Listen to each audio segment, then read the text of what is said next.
One of the arguments that people make when they reject the Bible is that God wanted us to be ignorant. And they use a specific event to support their argument. And it is this. God goes up to Adam and Eve and he says, you can eat from any tree in the Garden of Eden, but do not eat from the tree of the knowledge of good and evil, because once you do, you will surely die.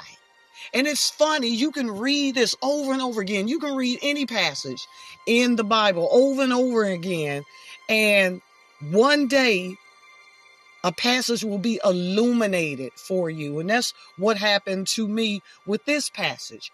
The tree of life represents Jesus. And we know Jesus says he's the truth, the way, and the life. The tree of the knowledge of good and evil represents Satan. It represents death.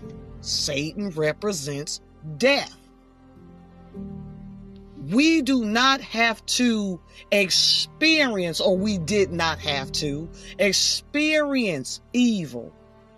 But unfortunately, because of the choice that Adam and Eve both made, now we live in a fallen world. Now we get to experience both good and evil.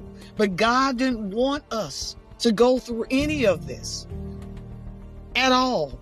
The tree of life represents Jesus. The tree of the knowledge of good and evil represents Satan, which leads to death.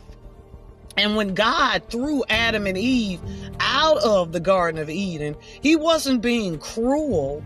It was actually merciful, because we would be living forever, eternally. We'd have to live with the world we live in eternally. But now we're still faced with the choice of eating from the tree of life or the tree of the knowledge of good and evil. And that is wonderful. We still have a choice in spite of the choice that our original parents made.